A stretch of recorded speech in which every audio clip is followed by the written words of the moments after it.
So in this video, I'm going to show you how to have a great in-ear monitor mix at your church. So right here, we're using these in-ear monitor boxes. You can see this is the Allen & Heath ME1. There's different types, so you don't have to fixate on the actual type. This works for all in-ear monitor systems.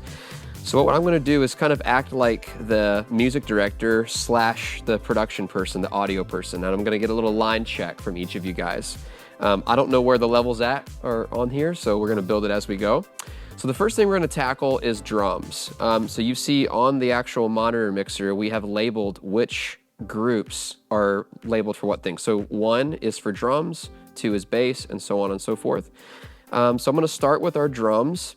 And if I go here, I have a master level that's just going to turn up the volume of the entire drum kit. So I don't know where it's at. Why don't you just give me the kick drum for now, and let me see if I can hear that through my ears. So I can hear it in the room, but I don't really hear it coming in anywhere. So if I turn up the monitor mix, I'm starting to get a little bit more here, but it's not very loud. So what I want to do instead is go into group, and I can see there are 2 kick drums. So I'm going to select the first one and turn up the kick drum just by itself, because there's different microphones on the drum kit. He's got one separate for the kick drum. Okay, I'm going to move down to the next one and turn up this kick as well. And now I'm starting to see more of the level come up. So if I go back to the drums, now I'm getting a good level on just the kick drum itself. There we go. If I feel like it's clipping or too loud, I'm just going to go back in and adjust just the kick drum until I get the level exactly where I want it. And that feels good to me. Okay, let's try the snare. Okay, so right away I can tell it's pretty loud in my ear, but most of that is the bottom because I'm hearing a little bit of the sizzle underneath. So I'm going to pull this down. And now I'm hearing more of the room, which is good.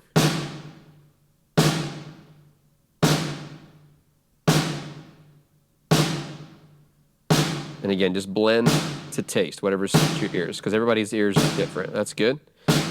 Okay, let's go to the hi-hat. One thing that might work is turning it up all the way to see where it is, and then turning down as you need to. Okay. All right, that's good. Let's go to the rack tom.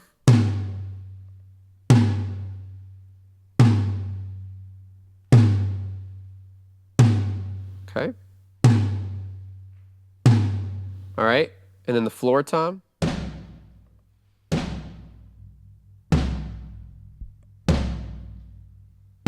Okay, and then let's do your crash cymbal.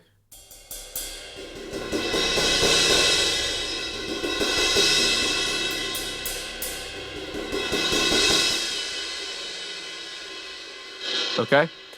You'll probably notice there that in the crash and the ride, the cymbals can be the thing that really bleed through your ears a lot and create a lot of unwanted noise. So if you're still hearing a lot of ambient noise or echo or things like that, it might be coming from the microphones that are on top of the cymbals. One thing I do want to kind of accent in this system, and not every in-ear monitor system does this, this is a really good one, is you have the ability to pan your in-ear monitors. And panning just means, we hear in stereo. So we have one ear on this side, one ear on this side. We can actually move the sound to one ear or the other to try to separate things in the mix so that it helps us pick things out as we're hearing what we're trying to hear in a band mix. You don't want everything down the center because then it can start to sound muddy.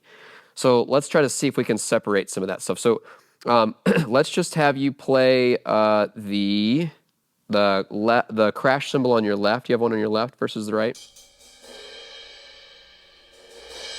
Now play the one on the right. Okay. That's good. I'm gonna pan the crash cymbal to the left and then play that again. Okay. And then I'm gonna pan the ride cymbal to my right. Play just your ride. So now you can hear this in your right ear. Keep playing a little bit of that. Yeah, that's great. I can hear the separation. So now we're going to go up and same thing with our rack tom. Yep. So I'm hearing it mostly in my left ear now. Okay. Same thing with the floor tom. Yeah. Okay. When I feel like I have a good mix of everything, I'm going to come out, and then I want to have you play the whole kit.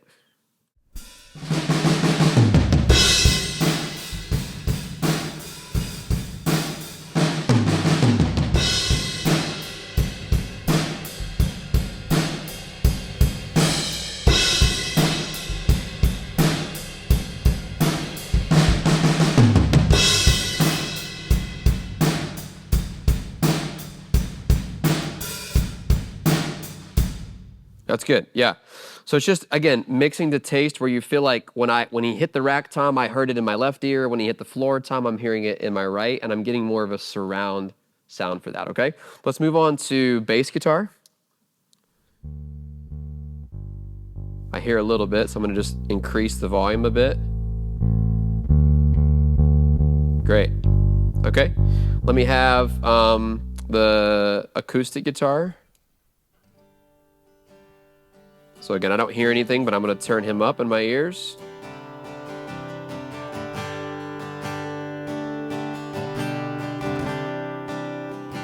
Great. Okay. And then for sake of time, we don't have electric player right now, so we're going to move to keys.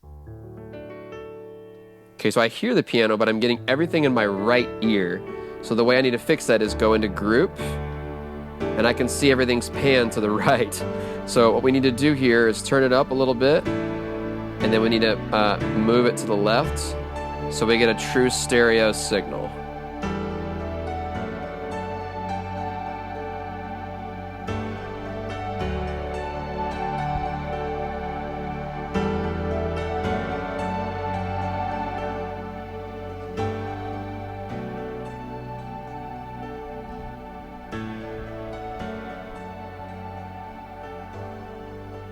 Keep playing.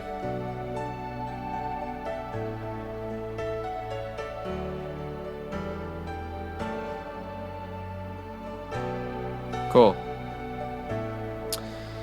And one thing you'll notice too is I can see on this level the amount of volume that's on my right channel and the amount of volume that's on my left. So if I'm only seeing this right side move and my left side is not moving, the chances are I need to put some of that volume into my left ear to balance it out.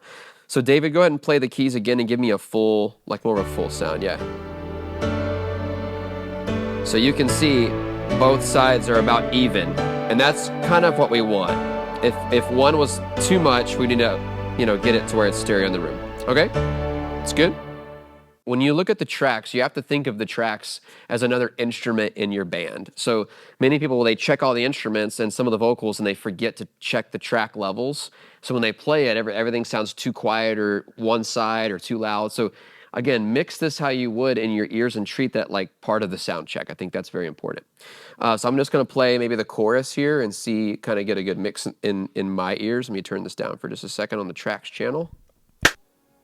So the click is really loud. So I'm going to turn my click down. And then we're going to change this.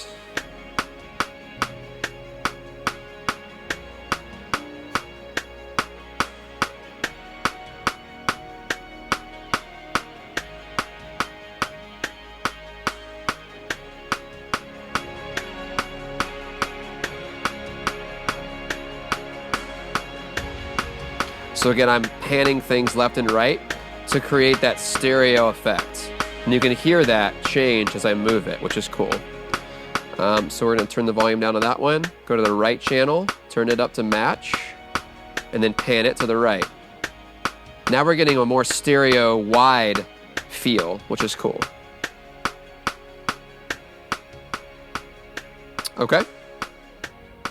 You guys want to try that chorus? What key is that in? This is the key of D flat, but I can change it if you want to. Let's change it to B or B flat. Yeah, B flat. Okay. Gonna move down to B flat. And one thing I didn't have on was this the cues channel, so I didn't hear it call chorus 2, 3, 4. So I'm gonna go in here and actually change that because I had it. Oh, there's why, because the cues were all the way down. So let me see if it can play now. Chorus 2. Yeah, there we go. 3, 4. Cool. That's great. Now, the last thing we're gonna do, yeah, we can do vocals as well. Matt, go ahead with yours. Check 1 2 1 2. Oh, And the angels cry. you're on vocal 1. Yep. Holy. There we go. All creation cries. Okay. And then Monica, you're on 2. Check, check, Oh, wow, loud. check, check, Okay. check, check. There we go. And sometimes you might want to do this if you're on stage. When I'm singing center stage and I have vocalists around me, sometimes I like to pan this singer to my left ear and the singer on my right to my right ear. So again, it's causing more separation. So I know who's singing what, and it's easier for me to hear things. Again, that's just a preference, but I think it's helpful. So why don't you guys sing this together, just the chorus together? Can you do that while you play? And the angels cry. Holy, all creation cries. Holy, you are lifted high. Holy, holy forever. Cool. That's good. Yeah, love that. All right. Okay, and then we're ready to run the chorus all together. So what I'm going to do is I'm going to play the tracks, and our band is going to play a chorus of Holy Forever all together. After I think I have a good mix in my ears, what I'm going to start doing is dialing in some of the stuff on this song and use it kind of as the schematic to make sure everything sounds balanced. Because I might think it does, but once I hear everyone play together, that's going to help me really dial in the rest of my mix. Okay? So here we go with the chorus of Holy Forever. Chorus 2 3 angels 4. cry. All creation cries. I'm listening to what sounds good, what sounds bad, what I don't hear, what I need more of. So that's what I'm listening for.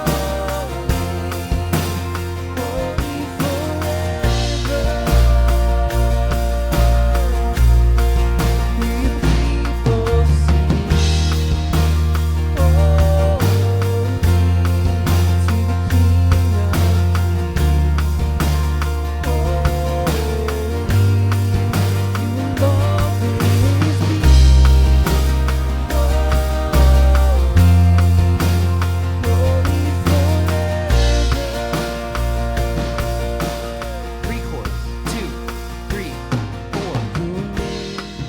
Is the highest, your name is the greatest, your name stands above them all. The idea here is I want to hear everything together, but I'm also wanting to be able to pick out each individual thing. So if I can hear the acoustic, but it still feels like it's part of the mix. 3 4. Is the highest, your name is the greatest, your name stands above them all.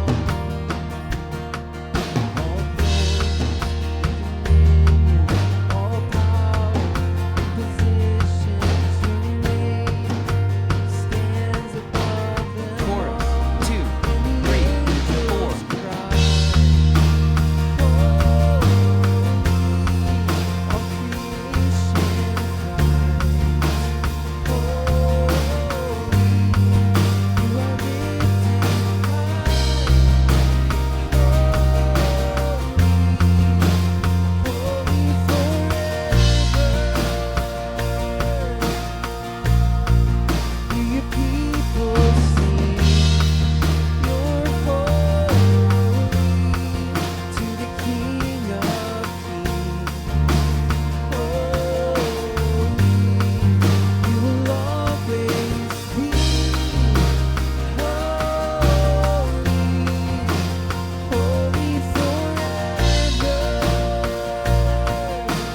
Tap 2 3